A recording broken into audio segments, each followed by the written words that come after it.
Okay, so what's up, everybody? This is Angela on my Talk to Me Nice podcast. And I wanted to come in today and speak with you ladies and gents about the safety committee meeting I went to yesterday about domestic violence and other issues that plague Black communities. It was quite interesting to say the least, but I'll wait until a few people can enter the room. But I am telling you, the conversation was it was so, how can I say this? Dated, if that's how I can explain it. Very, very dated. The way that women and men were speaking at the meeting, the way that the women and men were speaking at the city officials, the police, the firemen, first responders were there, and the way that the community was speaking to these people, it just showed me a lot of why it is so difficult to get ahead in impoverished communities. A lot of what the people were saying was merely based around propaganda and media. A lot of what they were saying. You could tell that none of it was just true, real, raw emotion. It was more like it was led by a fear. And I've noticed that in impoverished communities and communities that are like food deserts and things like that, where the energy is all planned around survival. Everyone is merely surviving. No one's really thriving.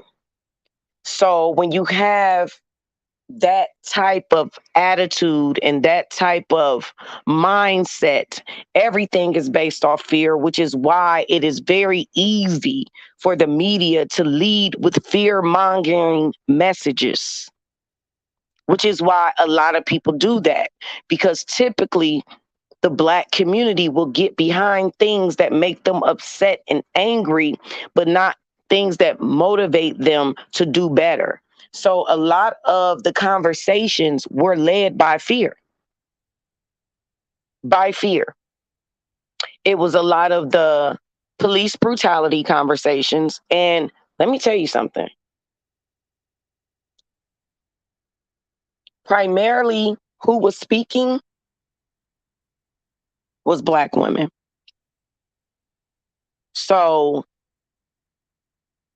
I was a little more attentive to hear, what Black women had to say, Black women that literally got up out of their homes, came to the meeting to address and assess what they deemed to be a problem. So I wanted to see what their problems were and what they thought their problems were. And I saw right away that what they assumed their problems to be was not even their problem.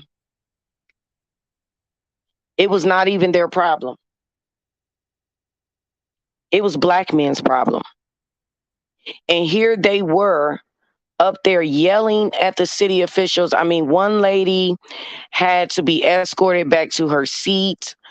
A couple of other ladies had to be told not to yell from the benches and to come to the mic, because how they were doing it is they were allowing people to come to the mic to speak their piece about what they think needs to happen as far as safety provisions. The safety commissioner was there. He's the guy on the thumbnail.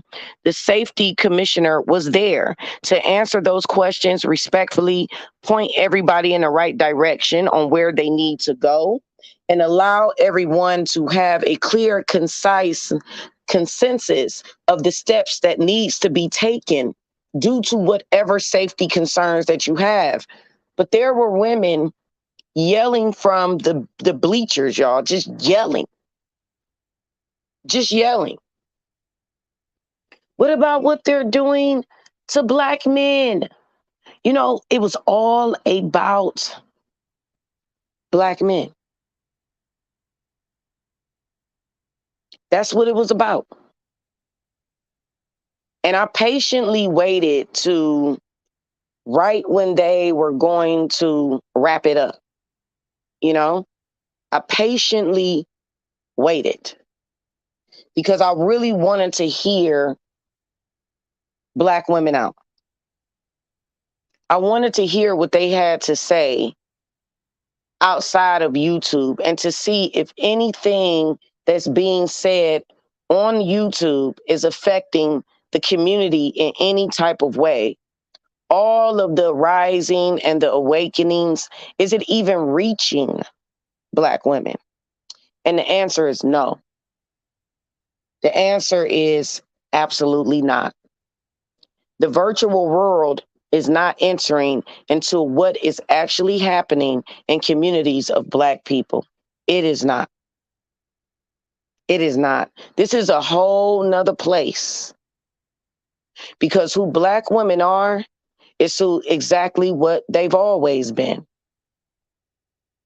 They're mammying, they're muling, they're sacrificing themselves for the image of Black men. And this is what they are continuing to do. No matter what, when their backs up against the wall, they are going to show you who and what really leads them.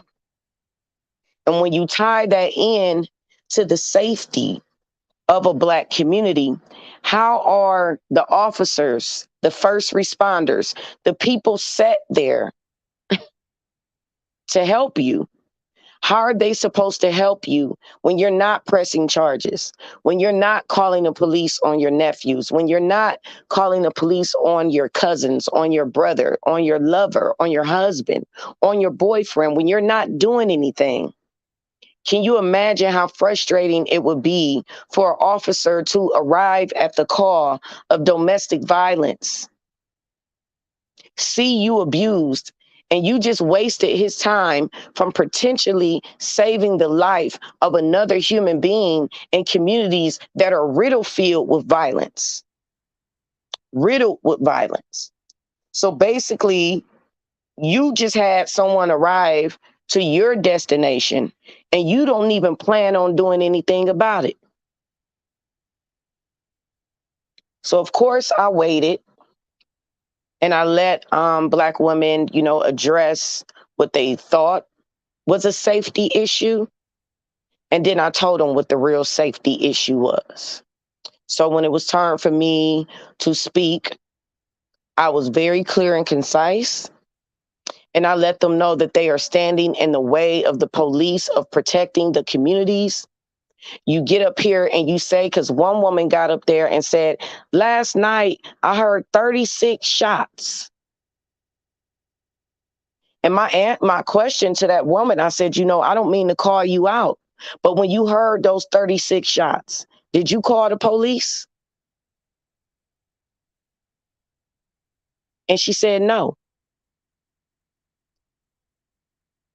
And, just to remind them how important it is to back the blue. If you live in a community where there is violence, the first steps is to get to know who your true protectors are. Find out who they are. Get to know the police, become familiar with them, and allow them to become familiar with you. Learn who the firemen are. Go to the firehouse. Do you know you can take your kids to the firehouse?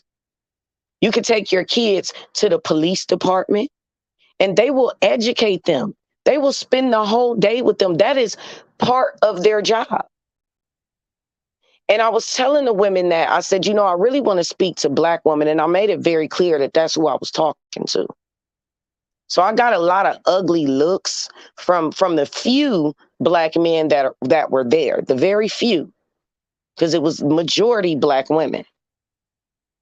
And I said, I want to make it very clear that I'm here to speak to Black women. And I want you to know where your real protection comes from. You have got to start backing the blue. You have got to start calling the police. You cannot keep being abused by the same men who phenotypically look like you. And because you think the police is going to do some brutal force towards them because of media and propaganda, you are in fear of protecting your own self and your children and the community around you. How can the community get better when nobody's calling the police? And then when you do, you don't even want to press charges. You don't even want to press charges. So at this point, they have given up on you. The police has instinctively in their minds grew a concept about women that look like us, that we aren't going to press any charges. And it is a waste of their time from people who consider themselves real victims to come talking to you, to come speaking to you. Why would they want to come and talk to you when you ain't gonna do nothing but say, cry and sit there in their face with your bruised eyes and busted lips that you don't want to press any charges? So now you've wasted their time, and their time is invested in protecting communities. And then you got the nerve to come to this meeting with all of these officers who are mostly Black. And here you are still running your mouth and creating this narrative that the police are all white. Well, I'm looking behind me, ma'am, and I see 6 Black male police officers, and I see 7 white police officers. And there were a couple Black women that were police officers. And then we have the lieutenant, he's white. Both lieutenants are white. So what are you, where are you going with the whole narrative of you don't trust the police because what they do to Black men? What about what Black men are doing to you? What are you doing about that? So you would just allow them to abuse you, abuse everybody around you.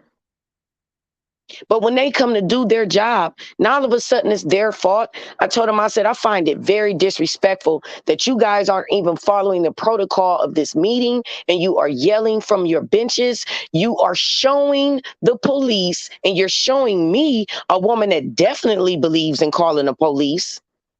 You are showing me what the problem is. You are standing as a barrier, as a human barrier, protecting men that do not care about you. And due to your proximity, they are your biggest abusers.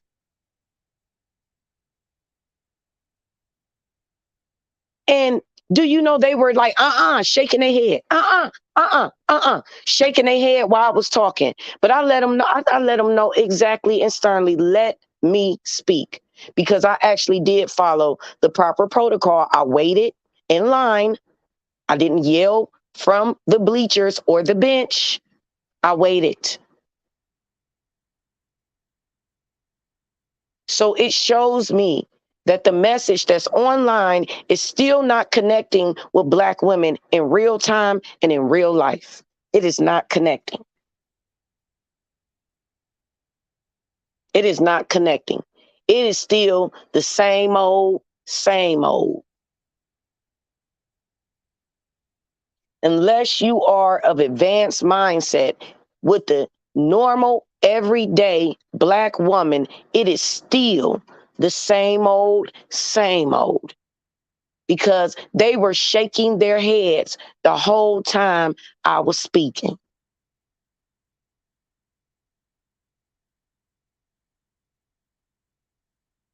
The whole time, shaking their heads. Nuh-uh, nuh-uh. They are doing this to Black men and they're doing that to Black men. And then the lady just had to get up about the 36 shots because she felt called out. So she got up and she addressed me and I listened to her respectfully. But I told her, I said, it doesn't make any sense. It doesn't make any sense, ma'am, for you to hear 36 shots and sit there and count them and not contact the police. That doesn't make any sense. There's nothing you can do to make it make sense. That doesn't make any sense, ma'am.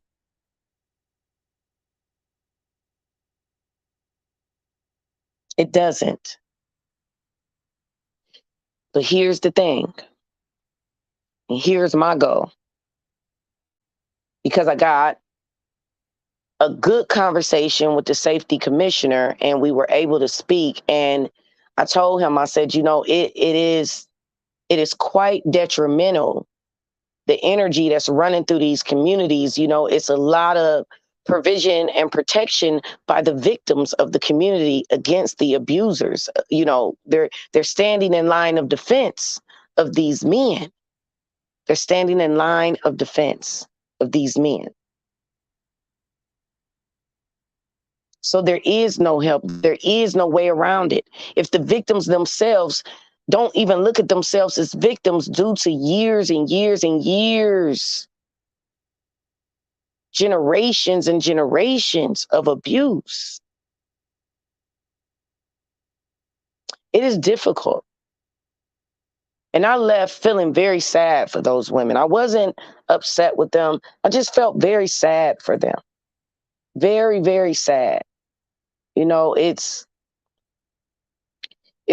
really sad. There was a judge there. There was a judge, well, a guy that was running for judge. He was there, and he was a white guy, and he was there with his black wife, and he could not wait to talk to me after the meeting was over. After the meeting was over, you get to shake hands, you get to introduce yourself to people, et cetera, et cetera. And he could not wait to talk to me and introduce me to his wife. His wife was a beautiful black woman, and she was like, everything you said was just so profound. She was like, I've never heard anybody speak like that. Now we have, right? We've heard it. We know it because we're in the know. But you got to understand that in communities, they aren't in the know. It is still very much so the same, y'all. There are no enlightened minds in impoverished communities. There aren't. It's too much abuse. It's too many generations of abuse. They don't even see a way out. So it is very easy for the media to mislead them. This is one of the primary reasons why most Black leaders are attacked by other Black people. This is the reason why. Look at every time you see a Black person rise with a message, it is attacked. It's attacked. It's plagiarized. It's typically stolen from them. So the person of the face of the message initially never becomes that person to bring the movement home. Because this is what happens.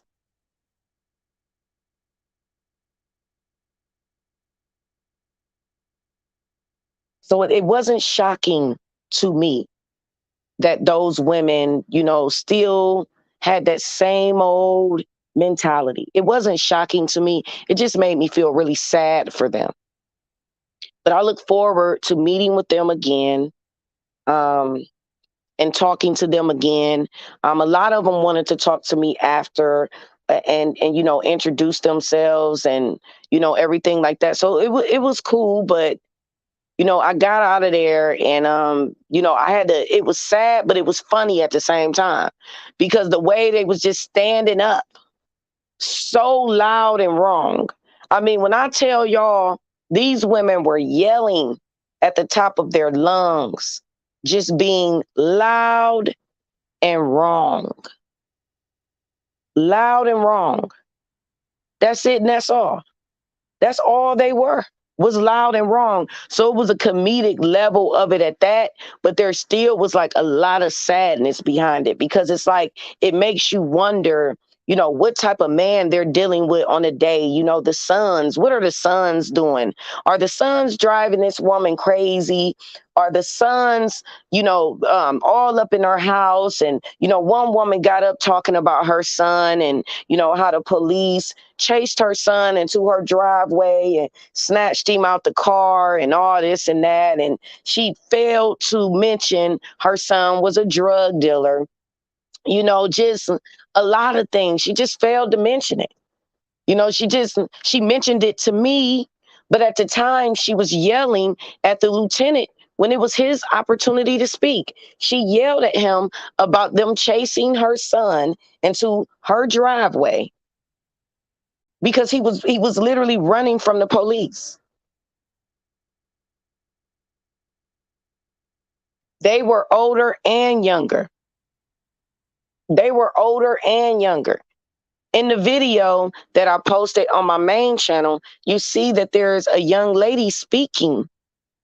She had to be every bit of like 20 something. And that's what she walked up. She did follow proper protocol. She wasn't like disrespectful or nothing. She walked up and waited. She was like 6 people before me.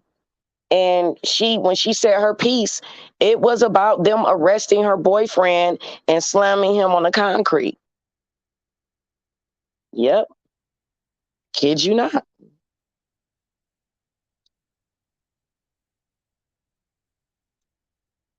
I kid you not. She wanted to know, she wanted to ask the lieutenant and the councilman of that ward, why was the police allowed to slam her boyfriend? Yep. That is what she wanted to know.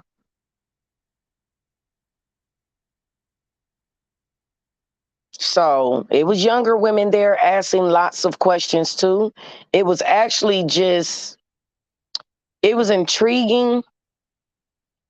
It reminded me that a lot of women, listen, a lot of stuff is just lost in translation. Even though we're here and we're thinking, oh, women are waking up, women are, they're not. Women are still displaying the same energy they have towards protecting Black men. The same energy. It is all still there. Every single last morsel of it. So to me, it was interesting. It was intriguing. It was enlightening. It was sad at the same time. Some of the stuff was funny because some of the caricatures that we talk about when we talk about like Big Mama and stuff like that, and some of the jokes that we make, and all of that stuff was running through my head when I was looking at some of the women doing what they were doing. And I was thinking about a lot of the little jokes and stuff that we make when we talk about Big Mama, and we talk about how Black women have been or have been known to historically be. So I was thinking about y'all while I was at the meeting, and I was thinking about the younger women that were there and how much they would benefit to be more enlightened when they're still so young. Because the young lady that got up there to speak, she had like what seemed to be like a 12-year-old little girl with her. And I was looking at this little girl, and she was like the bright light in that place, because I was thinking to myself, I said, this little girl needs to know that none of this is normal. Here we are as Black women at a safety community meeting, talking to officers, lieutenants, sergeants, firemen, and first responders, EMTs, lawmakers, councilmen, commissioners, and you're talking to all of these people about police brutality and Black men. That is what you came to talk about. None of the issues that affect you, none of the issues that affect the children, none of that. You didn't come to talk about any of that. You came to talk about Black men, and it was young Black women and it was older Black women. And it was very much so like enlightening. Enlightening. Because I could see that that is all they were concerned with. All they were concerned with. And it let me know, it reminded me of the video I did, and that's being chopped and screwed right now. It's probably done, but I don't go and pick it up until August 2nd. But that video I did, if I thought we were further, we aren't as far into our acceptance of what place we are in as a double minority yet. We aren't really, really, really breaking it down as much as we need to. And I think that it is very important to pay attention to the overall growth of Black women and what they are really doing mentally, and not what's coming out of their mouths. What are they really processing mentally? What is really going through that thick noggin of y'all's? Are you ready to make decisions that may make you a little bit unhappy? Are you ready to make decisions for the protection of all Black women? Are you ready to be that woman that's going to probably be ostracized? And I can guarantee you that most Black women aren't ready to do that.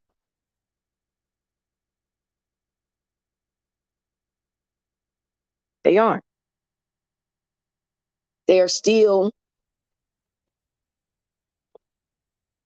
the Black woman that is standing as a line and barrier.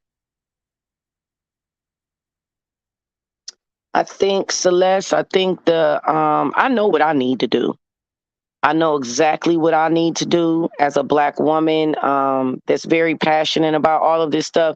I know exactly what I need to do. And I think for Black women, I think you need to just start making those own decisions in your real life. Do not become Black men. And what I mean by that is, do not become the continual complainer.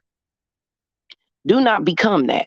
Make those hard decisions to separate yourself away from things. If you feel like you don't have a dog in the fight, at least remove yourself.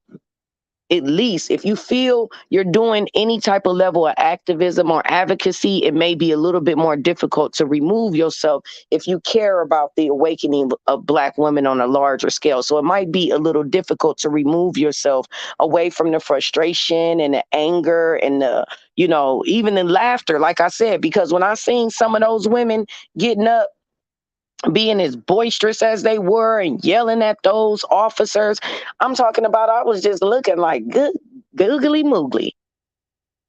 But I think for a Black woman that is not interested in activism or advocacy, but she wants to see the change in her real life, you got to start making some sacrifices. It's some Black people you're going to have to walk away from.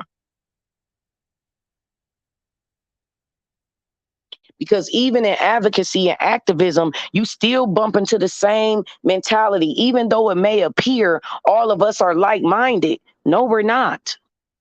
It is wolves in sheep's clothing in every movement. Every single movement, there is a wolf in sheep clothing. In every one. Every single one. There's somebody that is vehemently passionate about it, and then there's somebody that's just doing it. And they aren't willing to make any sacrifices. They aren't. They aren't willing to lose and rebuild and rebuild and lose and rebuild, and they aren't.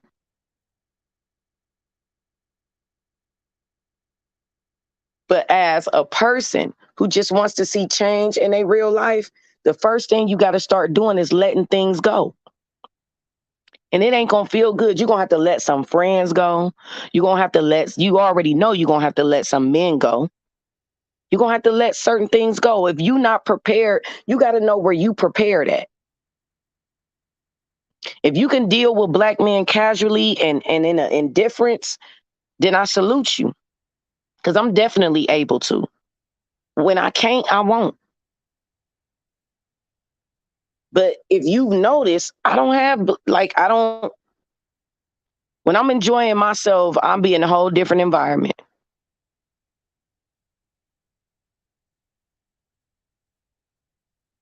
So it's up to you on what you can and cannot handle and what type of change you see and you want to see in your life. That's what I'm saying, Celeste. So that's what I'm saying. Celeste says, I have a hard time giving up on Black women because I'm in the wellness space and I feel like it's my mission to help Black women be well. That's what I'm saying. So for you, it's going to be different.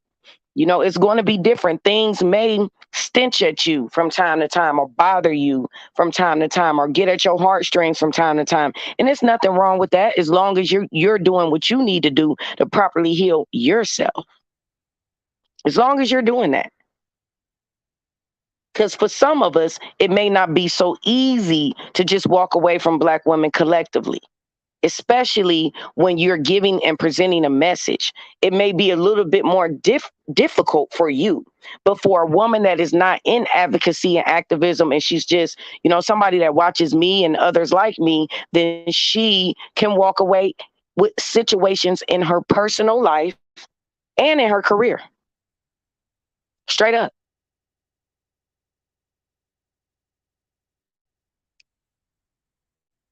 Yeah, a little bit.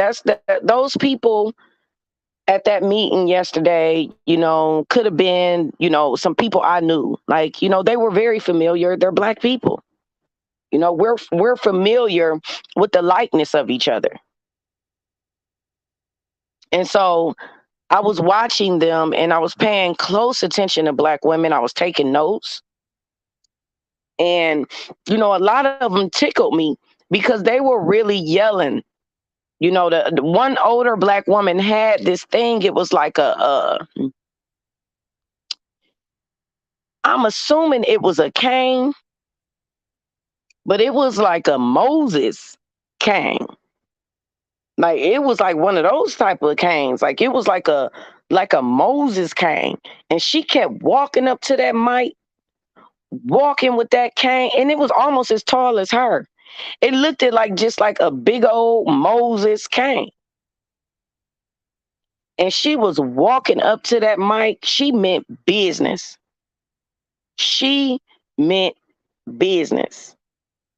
I'm telling y'all, she meant business. Like, and she looked good for her age too. She was a big booty Judy. You could tell. You could tell in her day, she had it going on. You could tell in her heyday, she had it going on. And she was walking up there with that cane, and she was rolling her neck back and forth like, and let me tell you something. Talking to a whole lieutenant. Talking to a whole lieutenant, telling him what he need to be doing to protect the community that she lives in. But I did find it really interesting. A couple came up there, y'all. It was a Black woman and her husband, and they own a restaurant in the community of the committee meeting that I was at. And she was saying that she was sick of the traffic and the construction that's being held at her end of where she's at, because it's slowing down business. Like even if people see her, the business has slowed down because people don't want to park 3-4 streets over just to walk in and get their stuff from her no more, so they just bypassed her. So her husband got up there, and I felt like what they said was really significant, because that's a legitimate question. Like, what are you going to do to speed up this construction? It is ruining my business.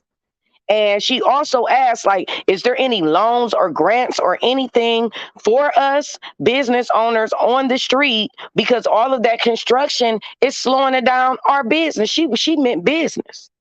And I really appreciated that question because the answer was yes, there is loans and grants. So I was really happy for that Black lady and her husband, because she came there wanting to know, how y'all gonna clear up this construction so I can start getting traffic back to my business? So I really appreciated her in that question. Definitely. Because that was a valuable question. Very valuable.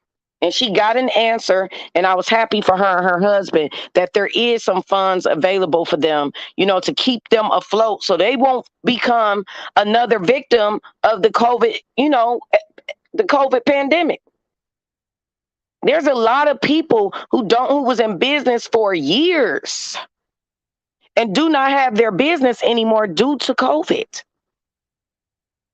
So I was so happy to see a instant answer for her. There was an instant answer for her. And I was very happy for her because she looked real relieved. Her and her husband, they looked relieved. And I told her that after the meeting. I said, I am so happy that you got an instant answer. An instant answer. And she was like, girl, it's been hard. She said, we barely make like $100 a day. That's not good. That is horrible. That is horrible. And I told her for sure I'll start supporting. For sure. Exactly, Practic. Exactly. Good comment. Practic says that's valid and what those types of meetings are for, not to coddle Black men and their million of issues. Exactly. Exactly. I was so happy to see her get an answer. And there was a couple of other okay, so there was a Black guy there that was a coach, and he wanted to know why the track team that he coaches, they don't won for 17 years straight, and they don't get added to something. I forgot what he said they don't get added to, but he was mad about it. He was real mad and passionate for those kids. He was like, they need to be added too. It helps with their morale. It helps with how they feel good about themselves. I waste countless hours on these kids, and y'all ain't adding them. He was going off. And I know that coaches, okay, so coaches in urban communities play a very intricate part with the social development of children, especially young Black boys. Especially young Black boys who don't have fathers. Especially a lot of those young Black boys that get a hold of a good coach in a sport is why they are able to remove their family and become athletes and take their family out of these impoverished communities because they had a good coach. So once again, he was a highlight of somebody that was there because he cared about how it affected the morale of the kids that he coached, because they aren't being added. I can't remember what they weren't being added to, but when it's 17 years straight, they need to be added to whatever it was. To whatever it was, they need to be added. So I was proud to see him get up there as a Black man and advocate the way that he did for the youth. Yes, especially young Black boys, a little bit. Those coaches be like life to them, especially when they ain't got no father. Those coaches be everything. Everything.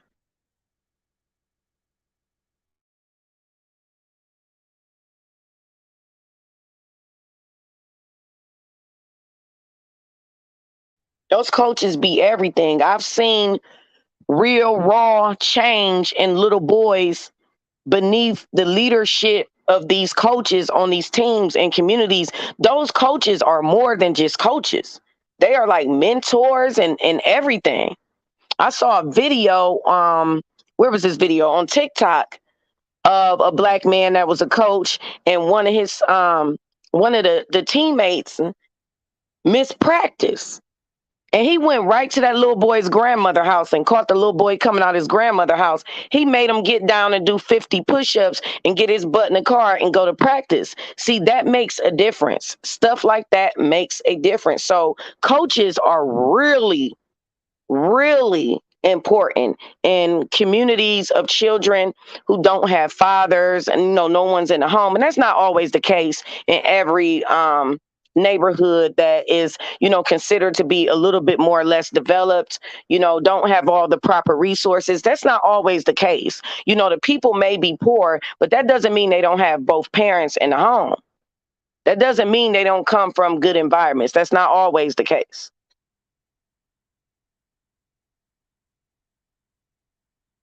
So Celeste says to practice point, how do we drown out the noise of these squeaky wheels hollering in the name of Black men? Because we need to get to the real issues. I really think that, giving them a message, they may not have ever heard anything outside of what they are being told. That's one thing you got to understand.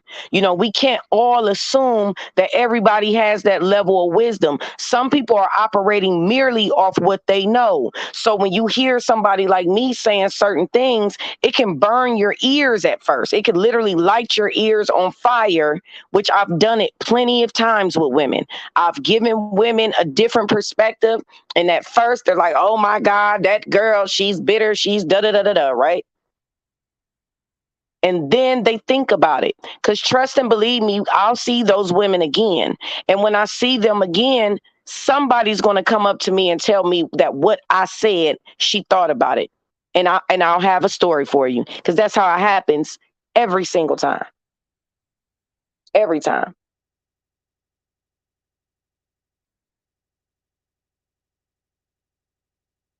Yeah. Yeah, Lorenzo, those teams mean a lot. Thank you, Celeste, for the membership. Those teams mean a lot. Sports in urban communities and impoverished communities. A lot of people tend to think that, it's just Black people that live in impoverished communities. No, white people have impoverished communities. Asians have impoverished communities. Those teams, those activities in those type of communities mean a lot to children. A lot. That structure, that mentoring, that boosting of morale, which is why that man, that Black coach was there fighting for those children to be recognized. Winning 17 years straight, yes, they need to be recognized. But I'm telling you, with women like that, Celeste and Practic, you just got to keep talking. Eventually, something is going to click because you can't deny the truth. You can't deny the truth, no matter how much you want to. You can't deny it. You can't. So they may be mad at you at first, but eventually they come around every time. Trust me, I've been doing this for over 20 years. You tell Black women that, and you tell Black women there is a different way of handling yourself. You should be worried about your gender and what plagues your gender and the issues that affect your gender. When you start telling them that and you start pointing it out and peeling back those layers like an onion, they don't have any choice but to acknowledge what you're saying as being the truth. Even if they don't give you that courage, even if they don't give you that esteem of changing their mindset. Trust and believe me, they're thinking about everything you said. Trust me. Some people will tell you, like, man, you really changed my mindset. And then some people won't. Some people won't. Some people will act as if you did nothing to improve them mentally and socially and spiritually. They will act like you did nothing. But then some people will. But it's hitting every angle. Trust and believe me, it's hitting every angle because you cannot deny the truth, especially when you're dealing with Black men. You're birthing them. They're in your home. You're laying with them. You see everything you need to see, and somebody just validated you. Somebody just came into your life and validated you. And that's exactly what I did for those women yesterday. All that was validation. Some of them were shaking their head, but I saw the ones that was sitting back, just looking at me like, hmm, hmm. I felt the energy. I know how to read a room if I don't know how to do nothing else.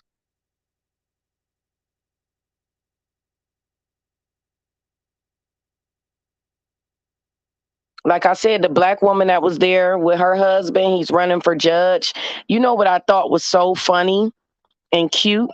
Her husband that was running for judge, you know how you when you running, you get all type of stuff printed up and made, t-shirts, all types of stuff to promote. He had nail files with his name on it. I said it would be a black woman that would have him out here with nail files. With nail files, y'all. He had nail files with names with his name on it. Nail files. I said he would have him a queen at home. He would have him a queen. He would have him a queen at home. Cause he had nail files and they was like bright colors like neon, orange, and all this kind of stuff, purple. Like I was like, he would have him a queen. And she was like, I have never heard anybody speak like you. She was like, you, oh my God. I don't meet black women that think like you in my real life. And she was like, girl, I feel like I just be in my own thoughts. She was like, because when that lady said 36 shots, she was like, to myself, I thought she probably didn't even call the police. And she was like, and when you said it out loud, she was like, girl, I almost jumped up out this seat. Got their information, got the husband's email. So I will be emailing them so I can do some advocating for them since he's running.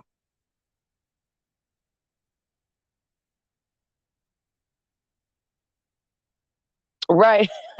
I just thought it was money. It was just money. I was like, that is money. That is pure money right there.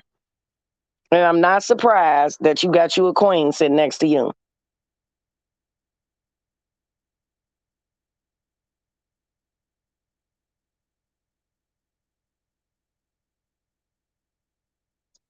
She was pretty too.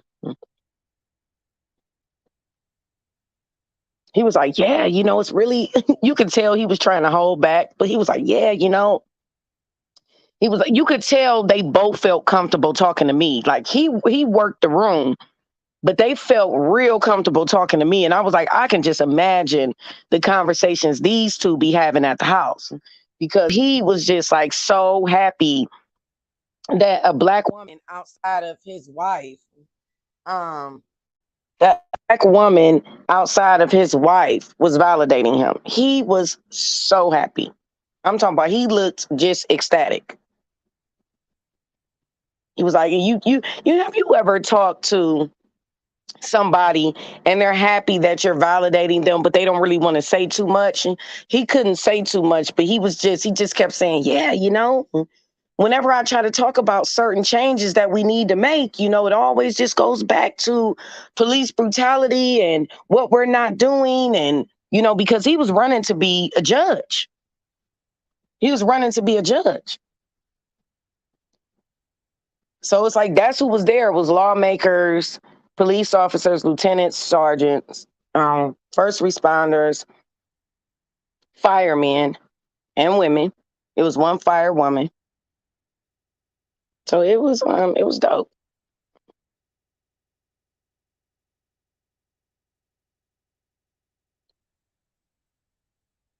Hmm.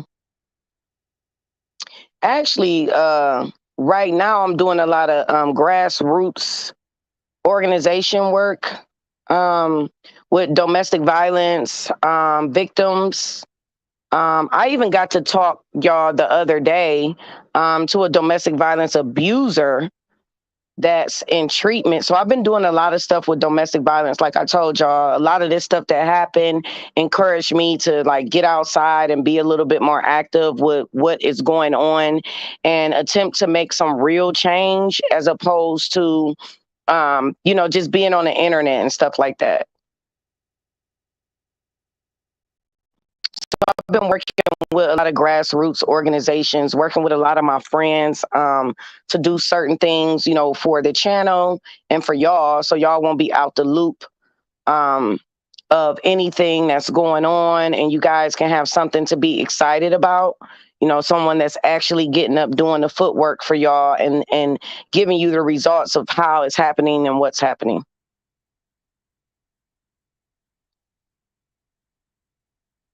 Yeah, I got to talk to because the work I'm trying to do is like with helping domestic violence victims to gain courage by divine and dark femininity, for them to have a voice. Because I noticed that from the ones that I've been talking to and stuff at these centers and these meetings, these women are completely defeated.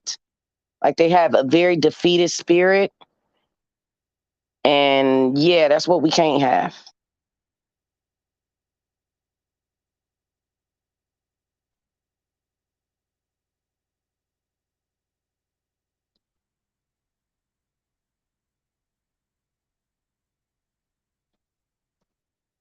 Oh, hey, Shan, how you doing this morning?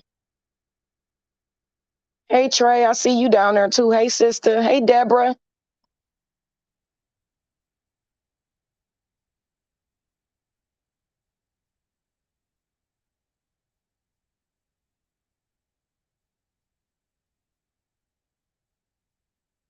Yeah, but you know what, Celeste? I want to deal with abuse of all forms. I think that when we look at abuse, and how it's being handled in communities, how they look at abuse is just physical abuse. No one is paying attention to, because I can tell y'all from the safety meeting yesterday, most of those women have dealt with a level of emotional and verbal abuse. And, to the extreme level, it's physical and sexual. But I know for sure that women in general deal with verbal and emotional abuse all the time.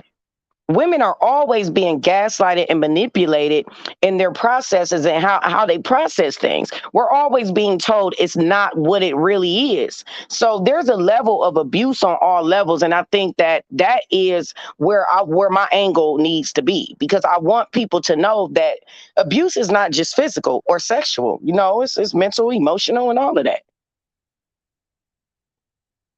Mental, emotional, verbal. There's even spiritual abuse. It's people being spiritually abused in their churches and all types of stuff. There's so many different levels of abuse. It's people that leave churches traumatized, and it's because they got a hold of some type of religious leader that, just kind of put them in Stockholm syndrome. And if you are an infant in Christ and you walk into a church, you believe in those religious leaders. You believe in them. And see, for us that been going to church our whole lives, we know that we're there for God and Jesus, right? But a lot of people don't know that. A lot of people don't know that. A lot of people don't operate that way. A lot of people come from religion and not spirituality.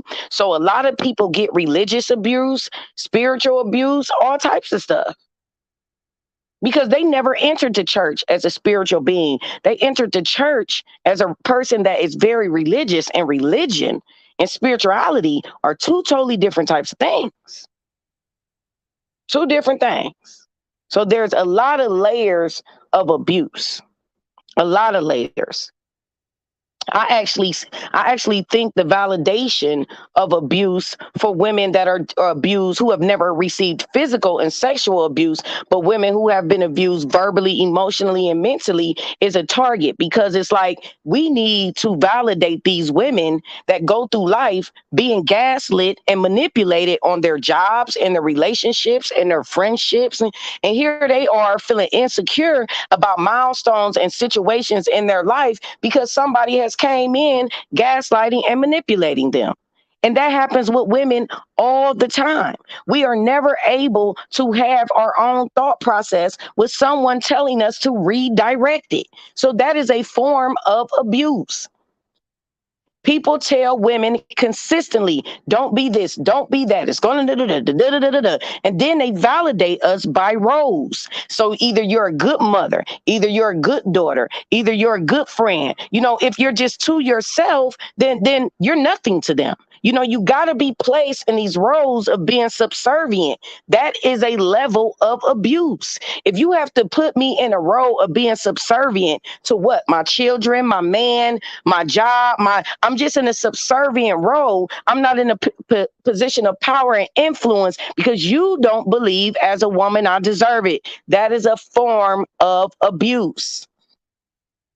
Telling women they aren't able to speak out, telling women they aren't able to speak at men, telling women they aren't able to have a thought that goes against the entitlement of a man.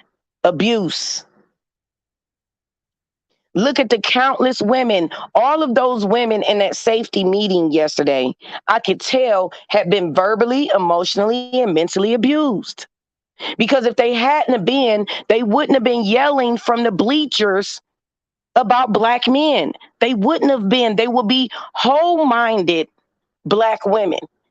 And since they were not loved properly, since the society that they grew up in has taught them that they need to be like nails on a chalkboard when it comes to the image of black men, they have not been loved wholly to even see who they are. So that let me know right then and there that they have been abused. Maybe it wasn't as extreme as physically and sexually. I won't go that far, but I know for a fact from just this simple assessment and observation that it's been some verbal, emotional, and mental abuse.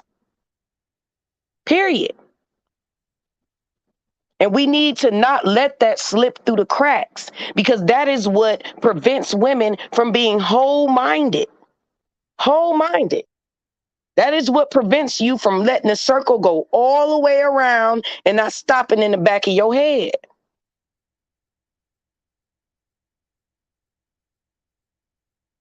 You done let it stop in the back of your head. Now you don't have a whole human thought process. You ain't even concerned with issues that affect you as a gender. Gaslighted and manipulated. So I knew that from that simple observation. So when I see those women again, I'll know exactly how to assess those women and deal with those women and how to speak to them from a respectful place, because it's been some years of doing this and I haven't always been too good with my approach, because I get frustrated because I know that you see. But now is not a time for frustration. Now is a time for direct communication, and do with it as you will.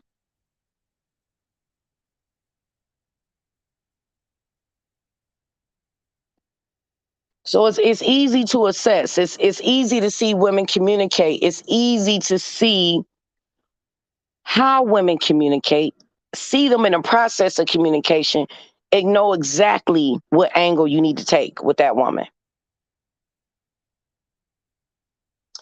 Mara says, now I see why Lisa Left Eye Lopez used to meditate in the wild woods. So, Lord, this world is a lot mentally for black women. It is. This world is coming at us with full Rocky Balboa body blows. This world ain't easy on black women. We are a double minority. We getting it from every angle. Either they trying to finesse us, or either they trying to reap benefits off of us, or either they trying to manipulate us, gaslight us. They trying to do it all at the same time. After I went to that safety meeting, y'all, I went to go and see my friend George and John. George and John and they band. They have a band, right? And they was performing, and I went to go and see them perform because the meeting was over at like 7, and it was right up the street from where George and John was performing. They have a whole band, but George and John are my friends. So I went to go and see them. And yes, George and John are white men, before you ask, because I know somebody gonna ask. Yes, George and John are white. So I go and see them perform, and they do like jazz music and stuff. It's really soothing, really, really nice. And I go and see them perform, but as I was coming on to where they were performing at, I was on the phone. And I was on the phone, and there was an interracial couple sitting right there that I would have had to walk past first. And this couple just kept looking back at me, looking back at me, looking back at me, and not with a nice look. You know how you look over your shoulder and you see somebody, but see, I wasn't right over their shoulder. I was behind a gate. I haven't even entered through the gate to where I was going to see them perform at. So I was behind the gate. I was at least 100 to 200 feet away from them. And they kept looking back and looking back and looking back. And they were looking back with their lip curled up and all of that. Can y'all guess what type of interracial couple this was? Can y'all guess? And I was on the phone laughing on the phone like, girl, you should see how they looking at me. They was looking at me like I was just disgusting. You got it, Miss P. Y'all got it. I knew y'all would know. Like, they just kept looking back at me with their lip curled up. I wasn't doing nothing. I was at least 100 to 200 feet away from them, and I was wrapping up the phone call so I could go in. And they was just, and this was the crazy thing, because as soon as my friends seen me, they performing in front of all of these white people, right? It was a nice crowd there. They addressed me as soon as I walked in. He literally got up to give me a hug, him and John, and made sure they told the guy, her first drink is on me. Anything she wants. And I just looked over my shoulder at the little couple like, hello? You never know who knows who. Now do ya? Now do ya? You never know who knows who.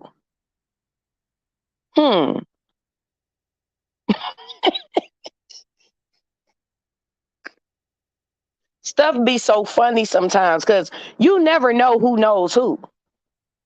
You just don't. You never. As soon as they caught wind and seen me, it was an instant. Oh, this is my friend Angela. You never know who you know. That's why people need to not look at people a certain way, because they was looking at me like I was just disgusting. And I was just looking right back at him with a smile on my face, like, why are you? I mean, the black guy was going out of his way to look mad. I'm like, and he was an attractive guy. He was, I'm not going to lie, he was an attractive guy, but he was going out of his way to look mad. And I'm like, it goes back to what y'all just said about the world being just a stressful place sometimes for black women. It could be just such a stressful place. Just stressful. Like, I was not doing anything. George and John been trying to get me up to see them for at this certain arena for a while. And since I was right up the street, I remember, and I was like, let me go down there and check my homeboys out. George and John are two best friends, and they're both married. Their wives were there, and they all live like on this house off the lake. And the house off the lake is just extremely beautiful, y'all. Like, just beautiful. And they really look at me like a little sister. And I've been knowing them for years. So it's like it's just people never know what type of friends you make along the way. So this world is like a judgmental place of black women. It sincerely is.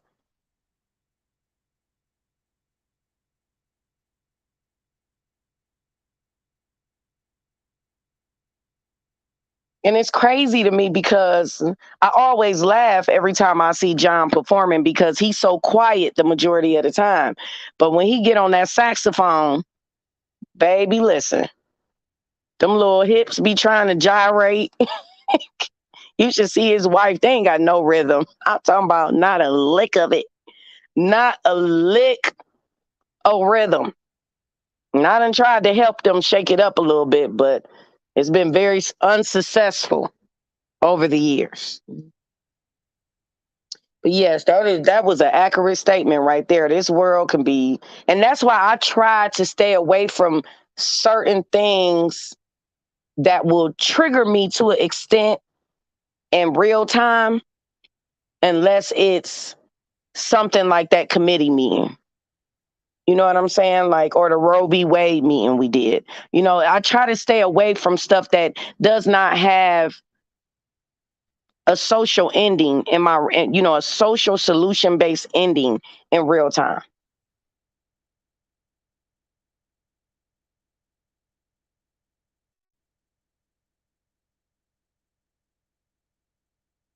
No, I'm serious. Like, they was looking at me like I was doing something. I said, I just walked up in this thing. I ain't even I don't even know nobody here but George and John.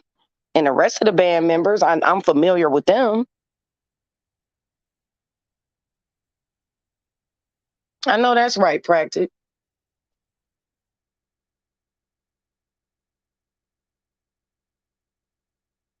I know that's right.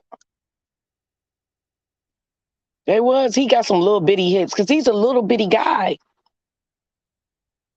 Just like the lady who played, y'all, I don't know what that instrument is called, but the lady in a band, and these is all older white people, which makes it so funny. They all white haired and stuff. They be looking so cute playing their little instruments, but y'all know that big old thing.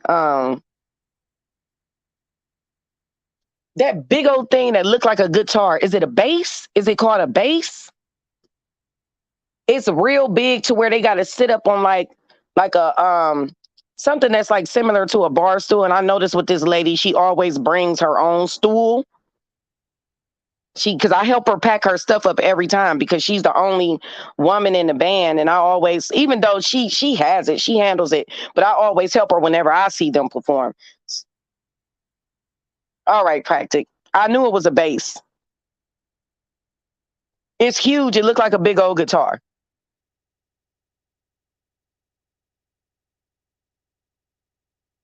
It might be. I'll have to find a picture of it. She's really good though. Like I said, they do jazz, and it took me a little bit older to start enjoying jazz bands. So I've been going to see them perform a lot recently, because it's soothing. And it's summertime. Somebody had asked me, did I was I enjoying my summer? And yes, I am. I have really been enjoying this summer actually a lot. I've seen a lot of like local bands because I like to see people performing with instruments. I don't really like hearing like rap concerts and stuff like that. Um, I do like seeing people perform live instruments. I like seeing real live musicians, singers and tambourine shakers or whatever it is you doing. If you got real instruments, I like seeing it. I like seeing people play like live bands. So I've been doing a lot of that. Going to see people perform, doing different stuff. They have free concerts more over there on Double Bass and Orcello. So okay. I thought it was called a bass. It's huge. I know that much, and she be handling it. Ooh, the symphony. Hmm. That's interesting, Queen. The symphony. That sounds interesting. Edgewater Live was that. But you know what, Mika? Now they got Wade Oval. Wade Oval.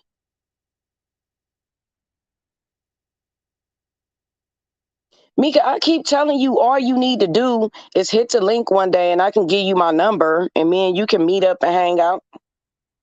Keep telling you that.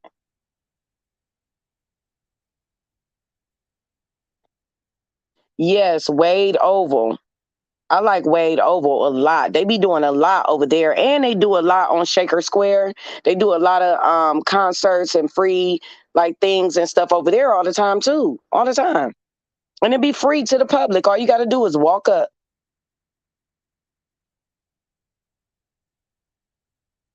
Yes, Trey, is you gonna catch a flight?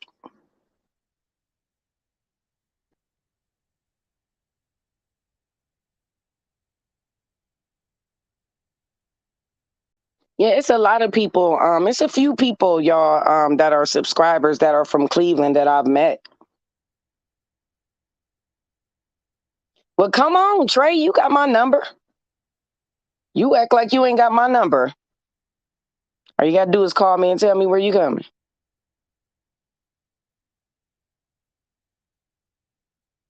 Trust me, I'll show y'all a good old time. It ain't no party, but like how I party, Highly entertaining, child.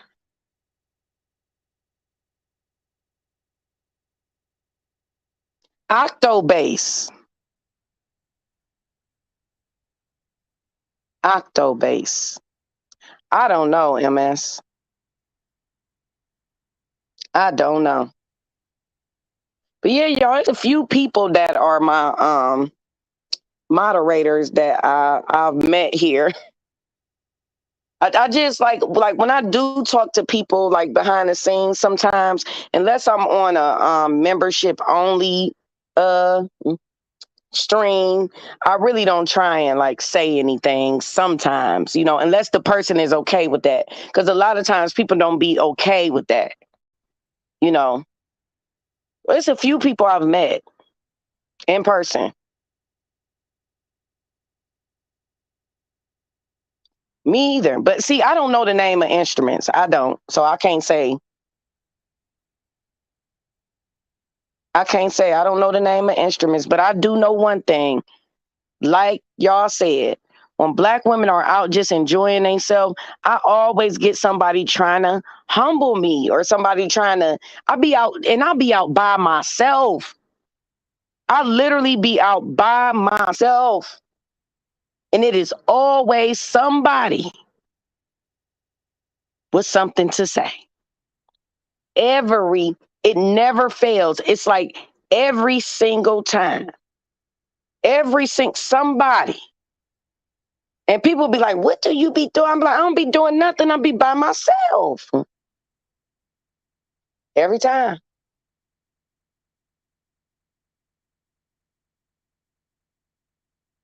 Yeah, it's when I was younger, y'all, I did not like jazz. I'm not gonna say I didn't like it. I don't think I respected it and appreciated it as much as I do now. But now that I am older, now that I'm older, I cut the jazz station on, and in the summertime, I roll my windows down, and I go to the countryside. I go out to like Ravenna, all those little small country towns, little towns, and I just go out there. Sometimes I might hype the ferry over Kelly Island. It's a little ferry that take you over there, when you roll your windows down and you listening to that jazz and you rolling through the countryside, just rolling. It's beautiful. It's beautiful. Just all by yourself. Bring you a good book. Get you a good book. And sometimes when you out there in the pastures, you'll see the cows and stuff like that. You'll see the cows. Yeah, it's just a good time. Like some of the most simplest things be a good time. Because that's actually what I planned on doing today after I run around and I got a little bit of running to do. But I like the breeze on me practice sometimes. And now if I get to sweating, I'll roll them windows up and cut that AC on in a minute. But it's more of a good time when you just got the windows down and you rolling through the countryside. And sometimes you see the cows or the dandelions, and you get or sunflowers. You get to pull over and look at all that type of stuff. It'd be nice.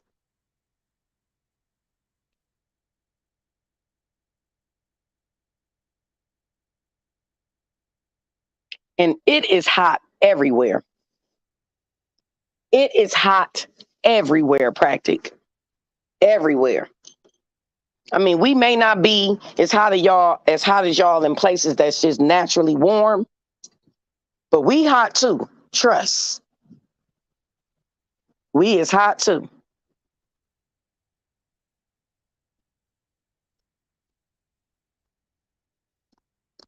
Yeah, I like jazz. It took me get a little older, but I like it now.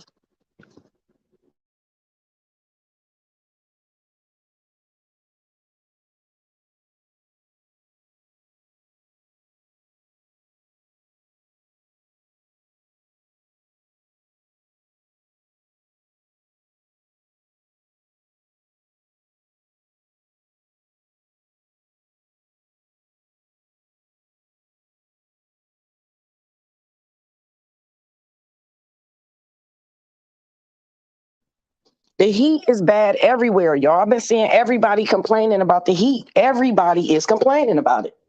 Everybody.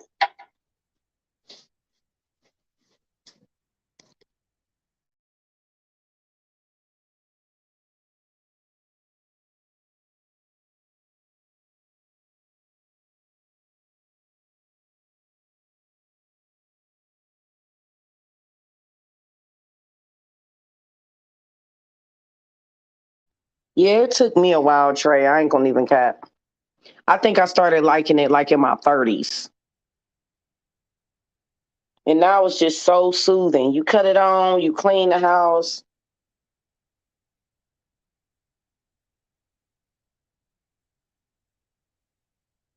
I mean, cause it been super hot everywhere.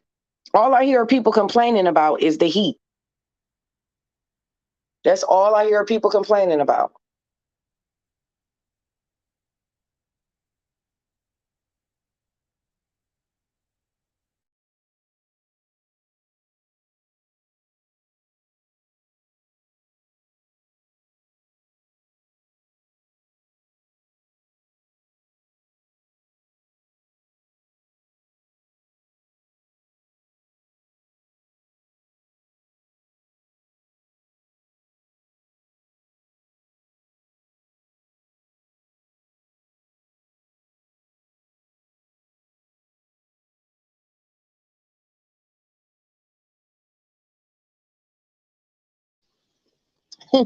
She said, "Be careful." What they got to be careful of? The heat?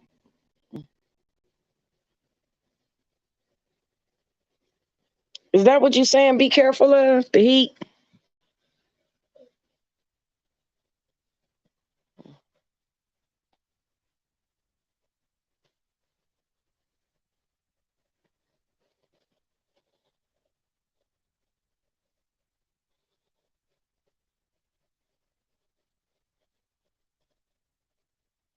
You know what? I've always listened to all different types of music anyway. Always, like all I've always listened to all different kinds of music anyway. But jazz came to me a little late, like jazz and country. Jazz and country. I always listen to like classic rock, stuff like that. But jazz and country came a little late. I ain't gonna even lie. It came a little late.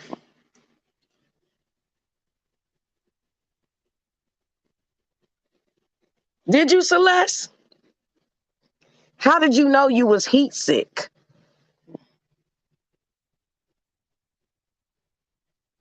If you don't mind me asking. Like, how did you know you was heat sick?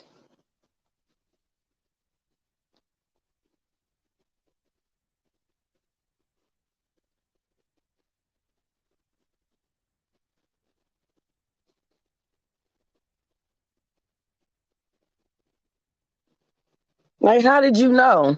I'm curious about that. I mean, not that it ain't possible or nothing. I'm just curious to see how you would know you're heat sick. Like what do it feel like?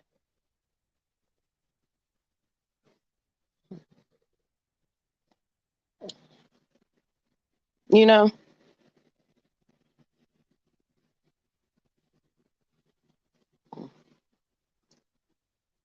Yeah, I just like it's that's what I'm saying, y'all. It took me a while to get into like country and jazz. It took me a while.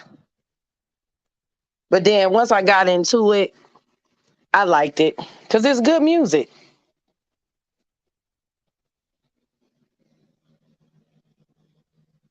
To me, it is at least. A lot of people may not like it, but I like it.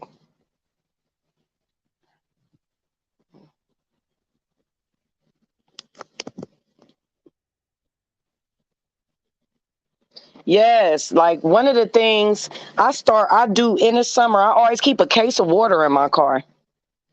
All you gotta do is keep a case of water in. Yep.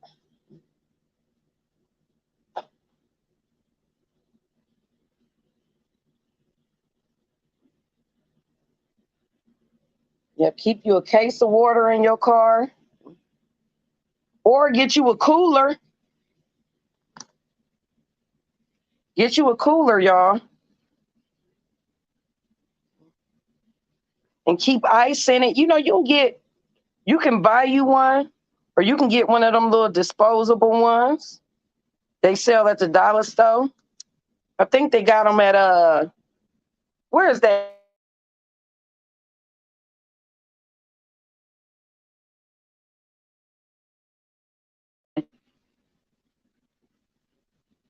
They got them at some little dollar store, either Dollar Tree or Dollar General or Family Dollar. You know, one of those. Get you a little cooler and put you a bag of ice in there. You'd be all right. I like my water cold. I know they say you're not supposed to eat it like that, but I like my water cold. I mean, drink it like that because they say that it's they say it's best.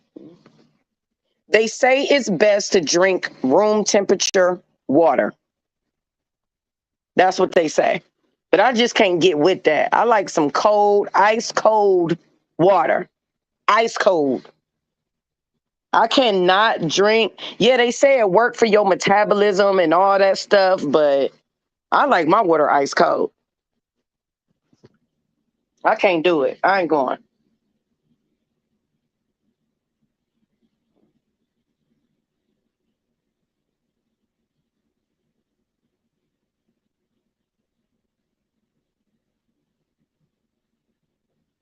Yeah.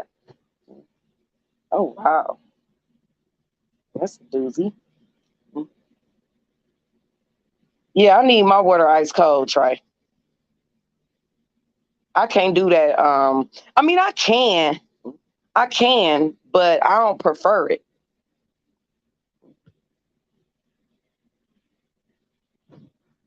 Yeah, I don't prefer it. It's not something I prefer. I don't prefer for my water to be all lukewarm and whatnot. That ain't nothing I care for.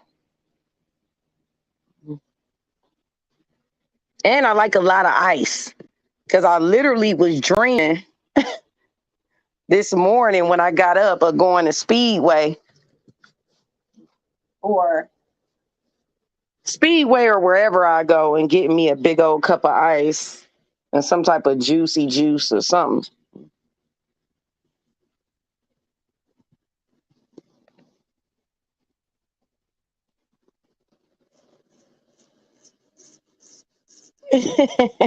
Deborah, you said you're getting a little fluffy.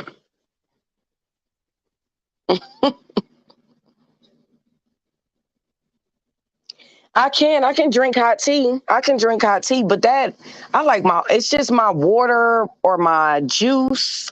Um, the occasional time I do drink pop. If I drink any pop, it's gonna be root beer. Because I really don't drink pop all like that. I like lemonades and stuff like that. I like anything with a lot of ice. So I like slushies and all kinds of stuff. Like I went to rallies after the concert I went to with my friends yesterday, and I went to rallies to get me a chili dog. And as I was going through the rallies line, the girl gave me a free slushie. She gave me a free blueberry slushie. I was tearing that thing up last night. Y'all should have seen me sitting there watching my little judge shows, tearing that thing up.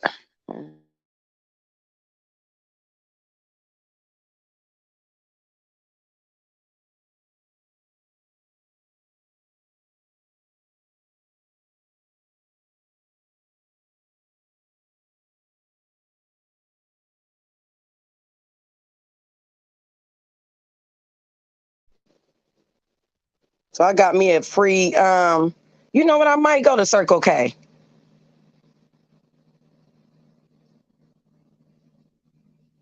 I might go to Circle K.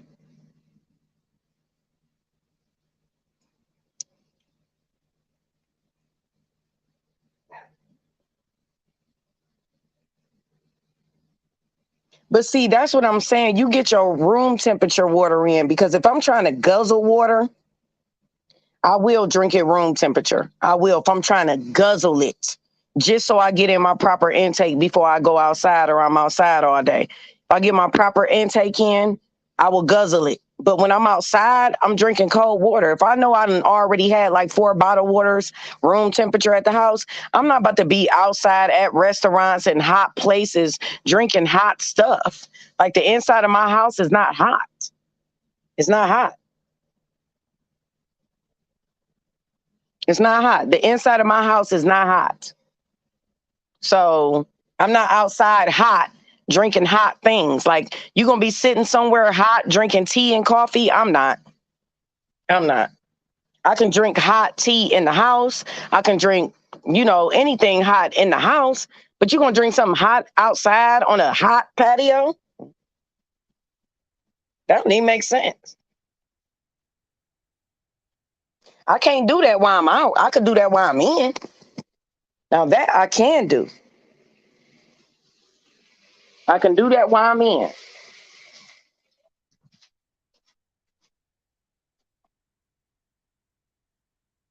I definitely can do that while I'm in, but when I'm outside, ain't no way I'm about to be outside drinking nothing hot while it's hot.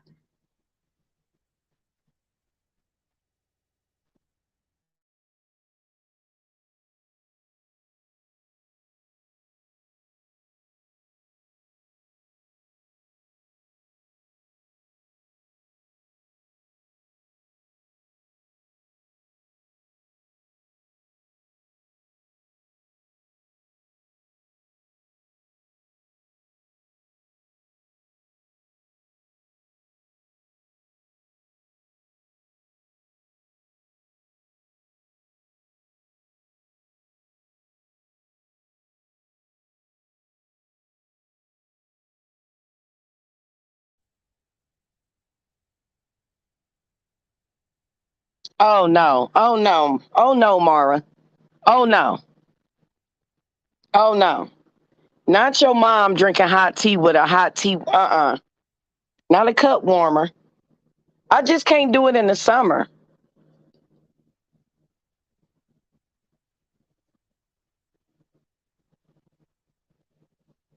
I can't do it in the summer. I can't. I can't. It's just too hot for me to be drinking something hot.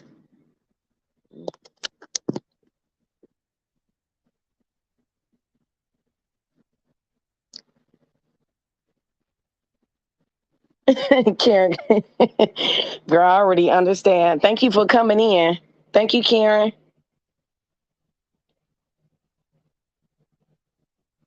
Yeah, see, no, I can't. I can't.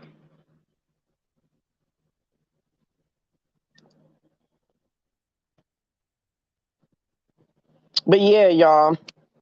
So I will be letting y'all tune in for further discussions and further things that's going on. A lot of it is going to be members only meetings, Patreon meetings. We've had a few of those thus far, but we'll be doing more for sure about domestic violence and how it affects the community, how it affects generations of behavior, mentality, how you respond to things, how you don't respond to things. I think that a lot of people assume, because there's this blind line of defense of a lot of people who are abusers. See, what a lot of people who are abusers do is they abuse other people and they expect people not to respond. And when people respond to their abuse, this is an active and most dominant trait since I've been studying abuse in all forms. I've been studying it now for about 90 days. And one of the things is abusers financially abused. That's one thing I didn't add, because I was financially abused recently. They financially abused, they mentally abused, they emotionally abused. And then when you speak up for yourself, they demonize you. They demonize you to other people, and that is a further level of abuse. So abuse comes in all facets and forms, but mostly it's social. There's a lot of social abuse that people don't respond to because a lot of people are taught to ignore things, walk away from things, don't say anything about this, don't say anything about that, just leave it alone. And I've never been that type of a person. I respond to how you treat me. It's that same, I want you to keep that same energy. That's what I want you to do. I want you to keep that same energy that you were displaying when you were socially, mentally, emotionally, verbally, financially abusing me. So now when the abuse is in return, they demonize the person that is defending themselves. They demonize the person that is responding to abuse. And so it's so many layers. This is why it is very well known for victims to never, ever press charges, for victims to never move forward, for victims to not want to say anything, because the further level of abuse that you get from the abuser. Look at how many situations people have attacked victims for. Look how they did Megan Thee Stallion. Look how they did all the R. Kelly victims. Look how they did all Bill Cosby victims. This is countless history of abusers getting away with things because people are judging the victim saying, well, why did you even allow that to begin with? Why did you even fall for that to begin with? So you got to answer all of those questions. Meanwhile, you're feeling stupid, you're feeling dumb, you don't even know why you got played, how you found yourself in that situation. So now you got people who have abused various people financially, sexually, domestically, mentally, emotionally, verbally, etc., running around here presenting themselves as the victims of the ones they abused. That is how the circle goes. The circle of life of abuse goes. That's how it goes. So when women or men see anybody bucking up against abuse, have you noticed that men get more support when they come and speak out about abuse than women do? When men talk about how women have financially abused them, they use them for money, they were a gold digger, etc., etc., do you see how men rally behind men that are financially abused? Do you see how other collectives and groups of men rally behind men that are financially abused? They rally behind them. They support them. They be like, man, take her to court, do this, do that, man. Don't let her take advantage of you. Men are still complaining about any financial assets a woman has to them because they view that as a form of abuse. Like, why do I have to give to this woman? Why do I have to? So they advocate for it vehemently, even if we don't view it as being right.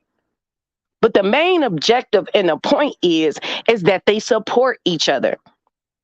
When women are abused by other women financially or by men financially or domestically abused. But let's talk about the financial abuse. You are told that you were stupid. That is what women get. Women get, why did you believe that to begin with? Why would you help somebody to that magnitude to begin with? Why would you look out for somebody like that to begin with? Why would you even do that for somebody? Like, what is wrong with you? Are you crazy? Are you stupid? Are you dumb? That is what we get. Men literally rally behind each other against abuse, any form of abuse. And when men come out, I saw a man come out speaking about being abused sexually and how nobody talks about it. Well, really, the truth is that men don't talk about it.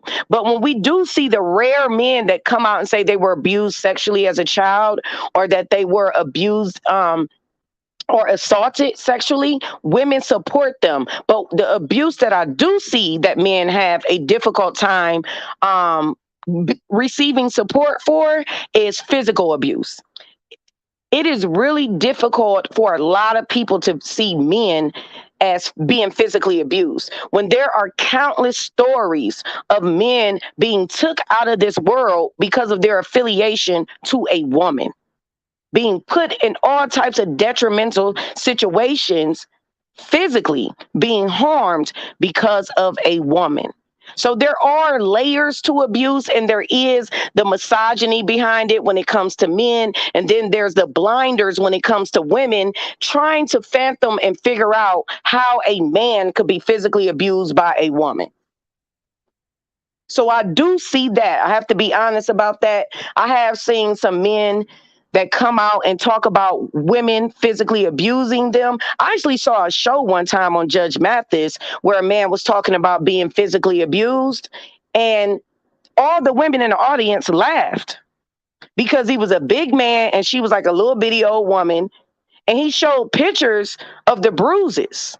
And they were like laughing. They were literally laughing. I thought it was like the most disgusting thing. I'm like, he's sitting up here showing you he can be abused. But see, this is where the abusers get angry and frustrated. When they meet a person that's willing to match them where they are and not hide and not deny what happened to them and willing to meet them where they stand, then that's when they start to try to victimize the victim further. Because let's be clear here, abusers, financial abusers, all those type of people, they don't apologize. All they do is further victimize you. That's all they do. They further victimize you. They don't make it seem like they did anything to you emotionally, mentally, verbally, physically, or even sexually, or even financially. They don't make it seem like they took advantage of you. They take accountability for nothing. All they do is point out your response. They don't respond to any of the allegations, any of the things that are put out there to show that these people are abusers financially and physically and sexually. Physically, sexually, and financially. They don't do anything to point that out. They don't do anything to address those concerns. What they do is pay attention to your response. If your response is, "Hey, I'm gonna do this. Hey, I'm gonna do that," they highlight that. They highlight you and your moment of frustration and anger of being abused and used for some people that you cared about and you didn't expect this from. They highlight that moment of anger and betrayal, and they use that to further victimize you. And that right there is why victims do not speak out. This is why we have so many domestic violence and sexual assault cases of people who do not come forward. They don't say anything because they want to heal in peace. You get what I'm saying? They want to heal in peace. They don't want to be further embarrassed. They've already seen it. They've already seen how the community responds. So they don't want to be involved anymore. They just want to go somewhere. They want to duck off. They want to hide, and they want to heal in peace. They don't want to be further victimized. They don't want to look crazy. They don't want to look like they're acting out or they're being bitter or they're being aggressive. They don't want to look like that. They don't. It's not a fun place to be in when people completely miscategorize you when you were abused. And the abusers now become the victims. When I sat down and I talked to that man who was an abuser that was in treatment, he said to me that was his game plan. He said all I had to do was get the women in my family. The women in my family could not believe that I was that type of a guy. So they would defend me and they would support me. So just getting my mother's support meant I had my aunt's support. Getting my aunt's support meant I had my little cousin's support. Getting my little cousin's support meant I had the friend's support. It's bad. It's bad. It is a lot of women and men, because we got to remember that abuse does not just angle towards women and children. They are the weaker vessels. So a lot of the abuse happens to smaller children and people a little bit more less likely to defend themselves or be able to defend themselves. So a lot of the violent abuse and the traumatizing abuse, like sexual abuse and physical abuse, happens to women and children. But you got to understand that men were once little children. Men were once little children. I don't know why people automatically assume that abuse only happens to little girls, because that is not the truth. Abuse doesn't just happen to little girls, y'all. It is men out here abusing little boys as well. Little boys as well. So abuse doesn't just happen to little girls. And I think a lot of times with women, we forget that because we view men in a certain way. We view men in a certain way as protectors, but we got to remember they were little boys at one time. They were defenseless as well. Just because they were male, they were small at one point. They were defenseless. They ain't that big bad man that they are as an adult man. They don't have that strength. They don't always have that strength. That's how you see situations. How many stories have we seen where little boys, when they get old enough, they buck up against that man that was in the house, abusing them as little children, abusing his mom, abusing his sisters, and abusing him. And as soon as they get that strength, which is what, around like middle school, little boys start getting that God-given male strength, because that's God given. The strength of a man is God given. That's a gift. And it's supposed to be used for protection. So as soon as they realize that they got it, they come. We've seen countless stories of men that have attempted to protect their mothers and their sisters. At like 17, 16, we saw a story I've seen so many stories in the news of little boys when they get to like 15, 16 years old. And that man been sitting up in the house, they daddy or they mama's boyfriend or whatever, abusing everybody. That little boy get that male giving God strength. And he's ready to risk it all too. Because see, you don't understand. Those little boys have been sitting, feeling useless. And that is a whole different feeling for a little boy to not be able to protect his mother and his siblings. That is a very, very, very, very useless feeling for a little boy to feel. Very useless. And so once they get that opportunity, they coming. And countless young boys have done it. We've seen so many stories. We've seen stories I've seen a story of a little black boy dying. He died.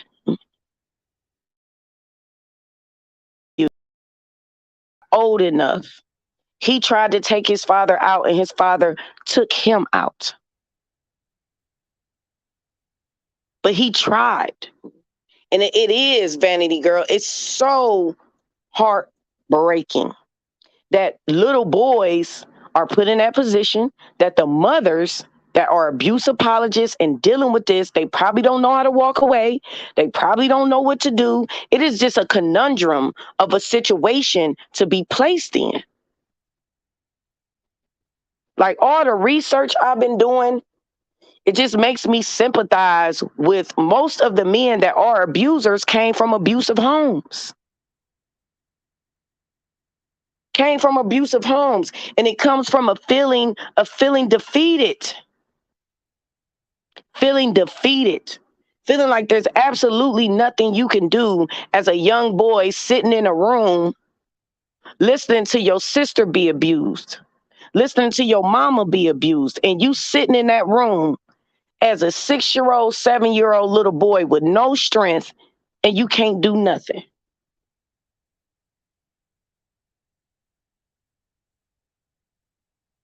You can't do nothing. The books I've read in the past 90 days on abuse of children and seeing it from a male perspective of little boys and how some of them either grow up and go one way and some go another way. Some become the abusers and some steer clear of it. Some little boys, I read a book about a little boy that was sexually assaulted and he grew up to like what he felt, but he didn't want to be that way. So we got to recognize that when they are children, this is why I say in these conversations, when we have these adult conversations, this is why I say sometimes you got to stay away from talking about children, because you got to understand children are defenseless in every way. When they children, it don't matter if it's a man or, a male or a female. When they are children, gender really doesn't matter. When they are children, gender really does not matter. It doesn't. It doesn't. They aren't. We can't even include them. We can't.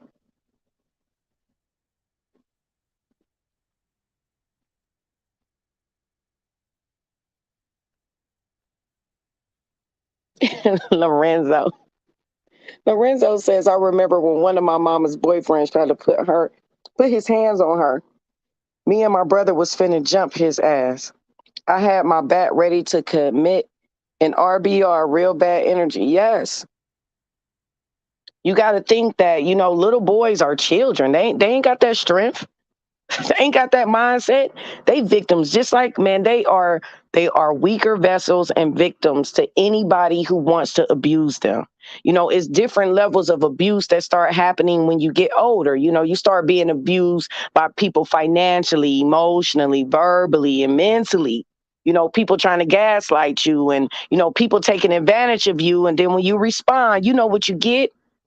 You know how you lend your friend $20 and then they turn around and say, man, that little funky $20 you had, if the $20 wasn't funky when I gave it to you. We see countless shows on people going on these judge shows, and they done help somebody out, they done let somebody live with them, they done gave a couch, and this person just goes off and defames them and talks about them like a dog, act like they ain't never did nothing for them. They don't pay them rent, they don't do nothing. They don't do nothing for them. All they do is drag them, and all they tried to do was help them. We see it all the time. We see it all the time. It wouldn't even be none of these judge shows.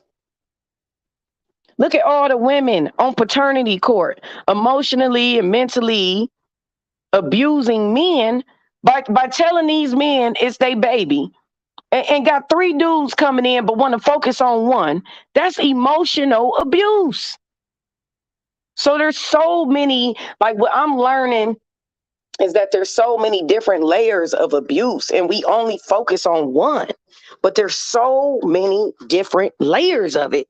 And I'm noticing that the people who do abuse people, they are real big on further victimizing you. Like, they will go out of their way to further victimize you, to discredit you, to make it seem as if nothing you're saying is true. They never talk about the allegations. They only focus on your response. That is it. They focus on your response to how they just literally brutalized you, disrespected you, took your kindness for weakness. And when you have a response, now they're your victim. When you see, look at how some of those women act in paternity court. Look at how some of those women act in paternity court. Look at them. Have y'all seen how some of them women still be having a bad attitude after they done got child support from the man? The man done been taking care of the child, done grew a bond with the child and everything, only for it to come back and say he ain't the father. And then they sit up there and do stuff like, oh, well, oh, well, oh, well. Just imagine. Like, some of those cases that I watch, because my friend was telling me, she's a therapist, and she was like, you know what? Watching those judge shows will show you a lot about verbal and emotional and mental abuse from women and men. And when you watch those shows, you do see it. Like financial abuse, verbal abuse, emotional abuse. It be people that somebody done looked out for to the max. And them people be sitting there like they ain't never did nothing for me. Nothing for me. Nothing.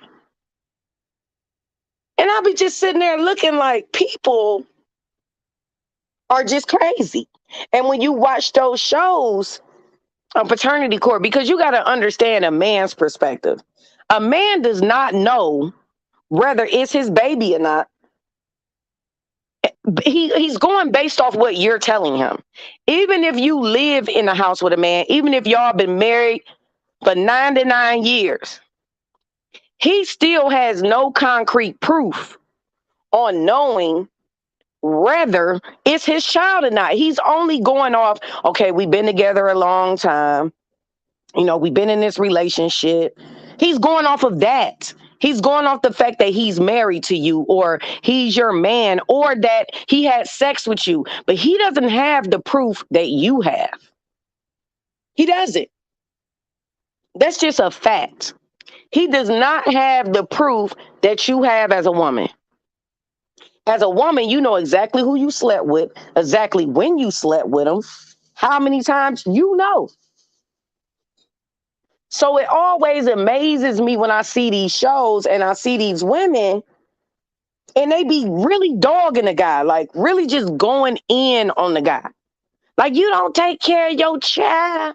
You don't never come see them. And you waited all this time.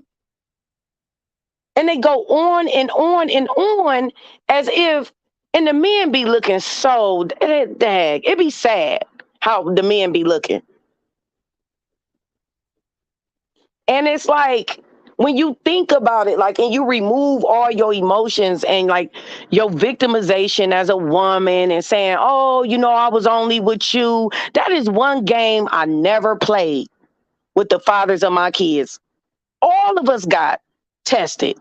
Everybody. The only one who didn't want to was the oldest one. And I forced my hand on that and made that happen. But he didn't care to. But I never wanted anybody to be able to say, this ain't my child. I never wanted that to happen. So I made sure we all three got tested. Everybody. Because I understood the fairness of that early.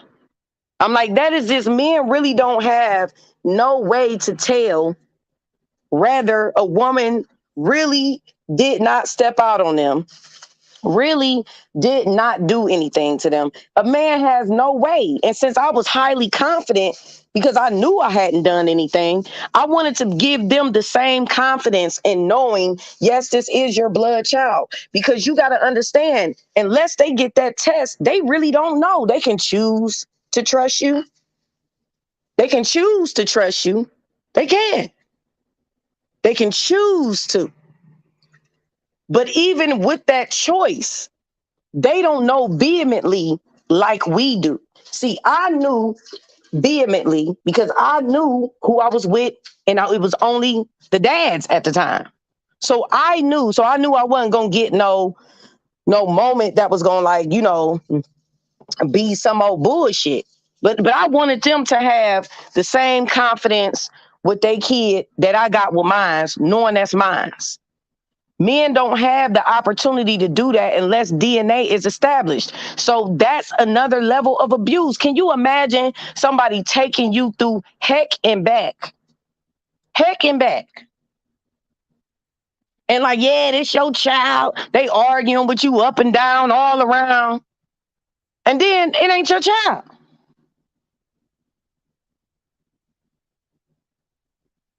Then it ain't your child. So I don't understand. To me, that's a form of abuse. That's a deep level of abuse. That's some emotional abuse. I done saw some of them dudes in paternity court break down crying. They done been around the child 4-5 years and spending their money, done built bonds and everything. And the women still sitting up there cocky.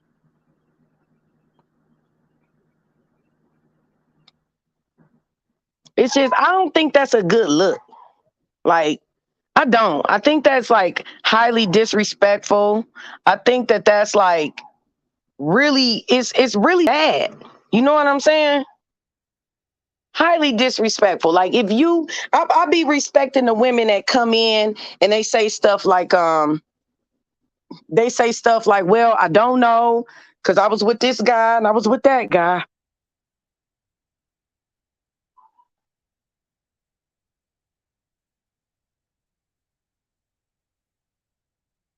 Like literally, I was with this guy, I was with that guy.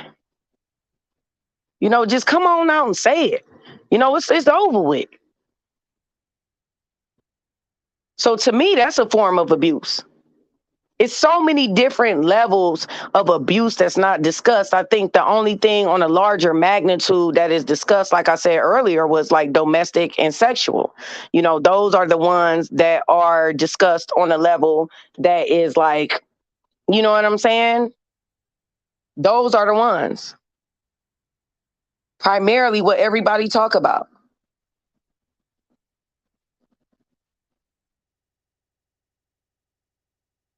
Queen, aka Miss Sunkiss, says, "Talk to me, nice podcast. What do you think about child support at procreation?" Um, I do think that women. I'm kind of on the fence about it because if they don't know if that's their child or not, and they get set up with child support, it's a little rough. And I do see that they're trying to pass a law about that, if not already in a couple of states, but I'm on the fence about that because I do feel like women deserve some support when they're pregnant because, a lot of women have to go back to work and, they're working all through these stressful jobs while they're pregnant and they ain't got no assistance and all of that stuff. So I do feel that it is important for women to have some financial support while they are pregnant. But at the same time, what if that turn out to be their child, not their child? Like, what's going to be the process of getting this person off of child support? Or is it going to carry on? Because we know how stuff be. A lot of this stuff carries on.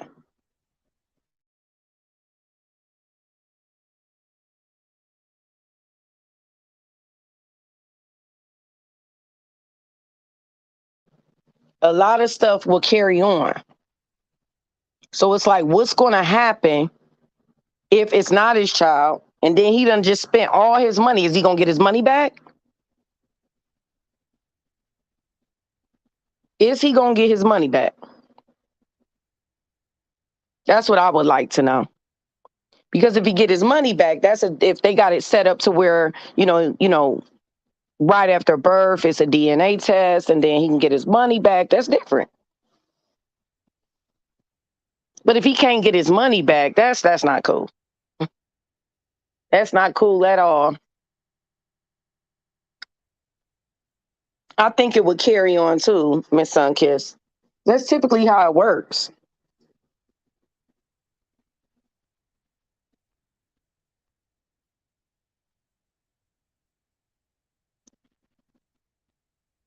But I do think that will make men, I will say this, I think that'll make men be a little bit more responsible with how they procreate because of that.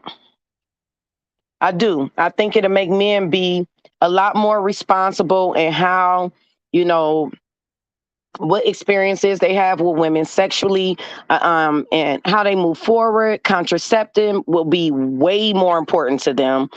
Preventative measures will become more important to them because then the burden of responsibility won't just be placed on the woman and they don't get to just run off and say, hey, I don't got nothing to do with that and never acknowledge it. Like the burden of responsibility is being divvied up.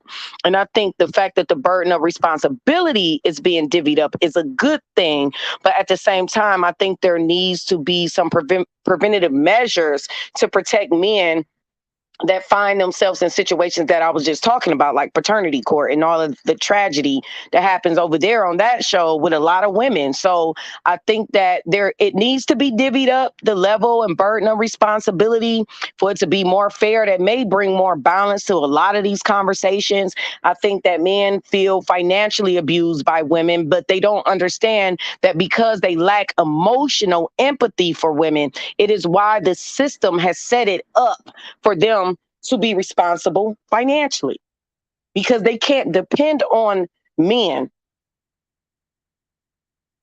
to be as responsible as women when it comes to their children, and that's just what it is.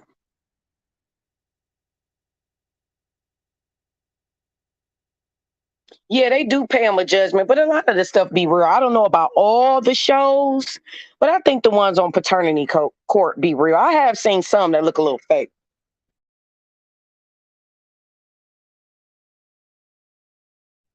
I think that, once financial, see, that's the thing with men. And I think this is why the court system handles things a lot with men the way that they do, is because the things with men is that having to spend money is the only things that evoke emotion out of them. When they are asked to do things or put in a position of having emotional stability towards situations with women and their children, they just opt out most of the times. Because they don't have anyone making them do anything, and a lot of men do not have a morality to do the right thing. It is why the court deals with them the way that they do, because they know that they cannot make them do anything outside of financially being there for children, which is why it's there.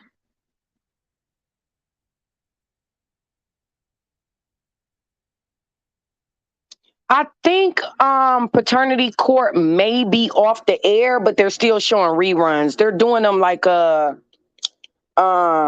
it, like three shows in one or two shows in one. I think it's three or two. Three or two. Because I've been studying them and I'm just been like, wow, wow.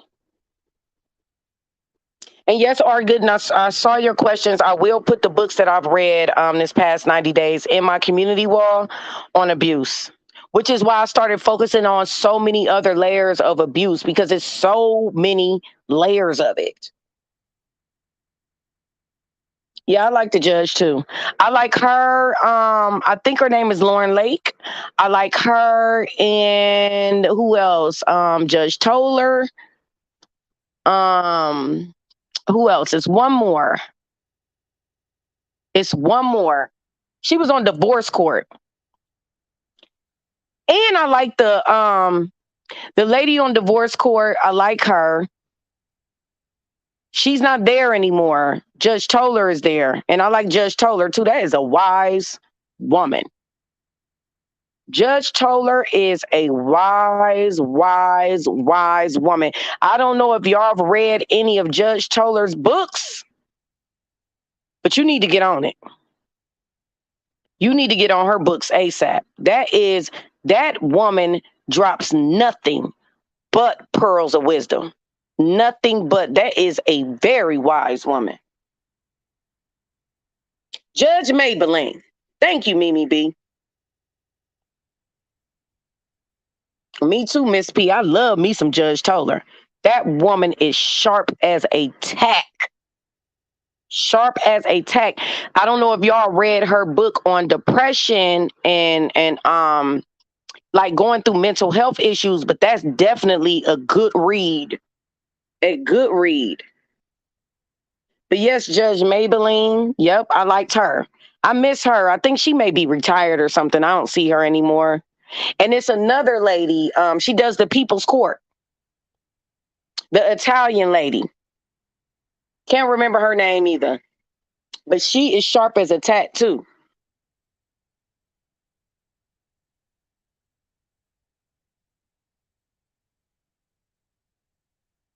Yes, Judge Toller is, man, that's a heck of a woman. Million, yes, Judge Million. I love me some Judge Million. That woman is sharp and she do not be playing. And she smile her way all through it while catching you up every time. I love Judge Million. Yep.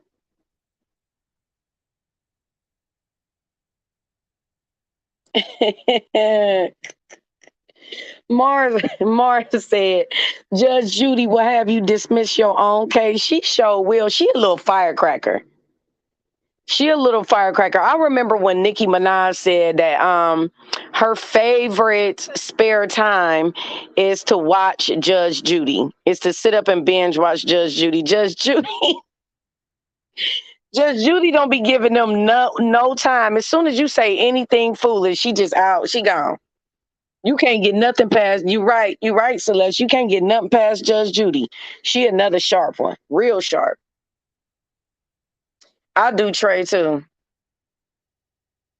I do too. That's why I was talking about Ivanka or Ivana Trump the other day, because I've always liked her. I've always liked how she conducted herself.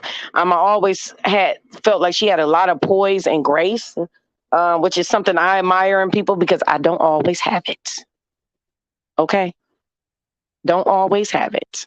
So I always felt like she had a lot of poise, a lot of grace, and it was just something about her. Like, I think a lot of black women are hard to see white women as being powerful, but it ain't for me because I done seen some powerful white women. I have.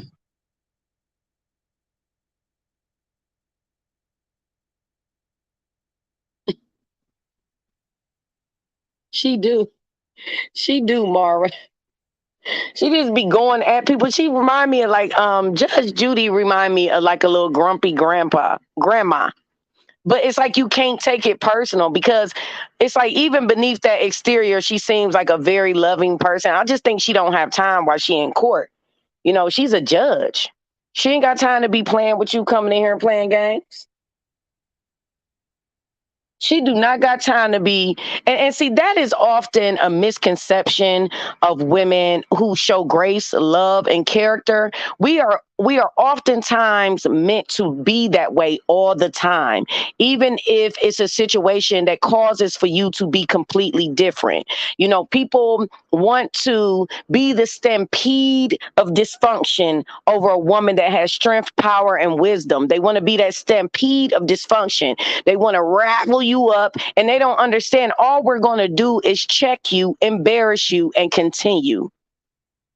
Continue. The continuance is always in full play, in full effect.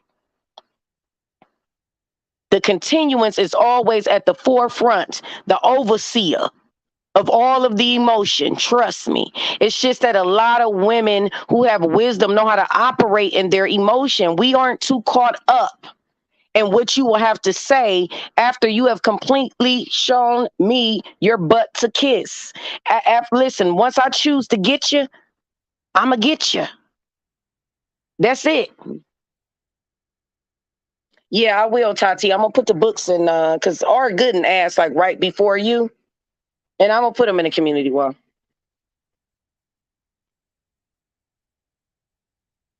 A lot of women have a little bit. A lot of women have not noticed the power in women because it's a lot of times I think with black women, we look if somebody isn't in the same lane as us, that means they're less powerful when that's just not true. There are a lot of powerful women in this space who think absolutely nothing like me.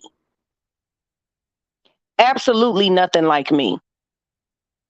And I know exactly who they are. They don't think like me. They don't even agree with half of the stuff I say.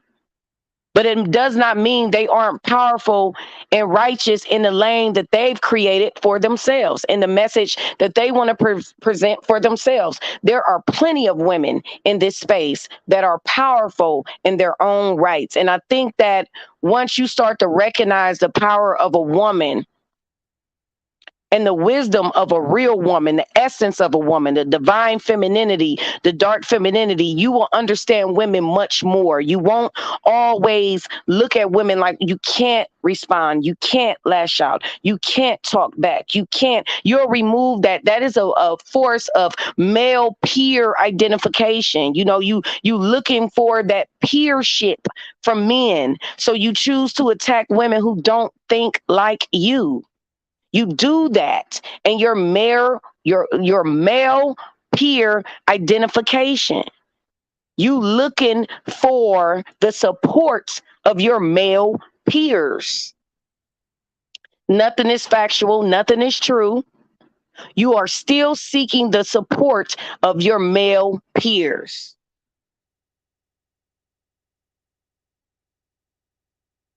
That is you shouldn't have a problem with a woman that's in her lane being powerful in her lane. This is why I said it is completely idiotic that pro-black women are being attacked just for being pro-black, just for loving black men, just for vocally and upfront saying they love black men. I don't need pro-black women to agree with me. Guess what's not going to happen? My mind isn't going to change and their mind isn't going to change. But that doesn't mean that I get to disrespect these women. I can can give them my talking points, and I can hope that they listen, and they can give me theirs and hope that I listen. But why is it always an instant attack?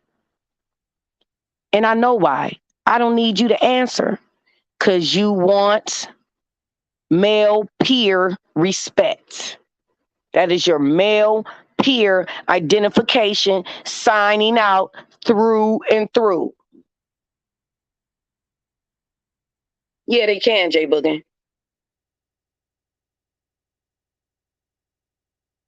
AB said, I went to see Alanis Morissette last night. I think I was one of 5 black people amongst 50. Girl, I believe it. I like her too. I believe it.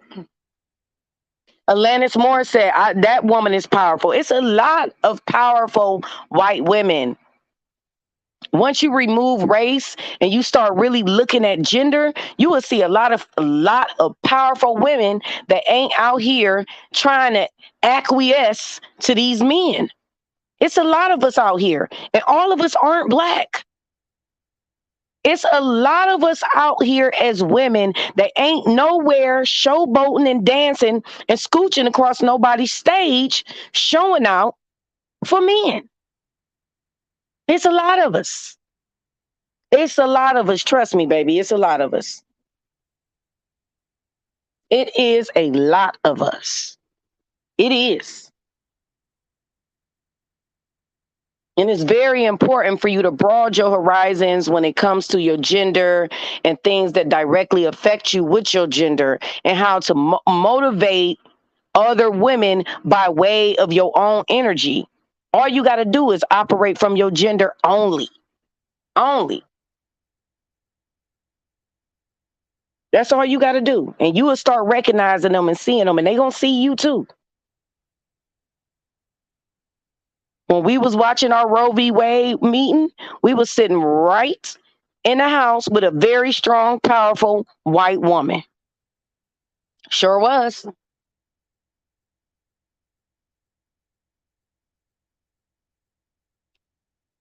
Strong, beautiful women are everywhere. Women that don't give into male identification, sovereign women, divine feminine women, women that believe in dark femininity. They're everywhere. They're all in your face.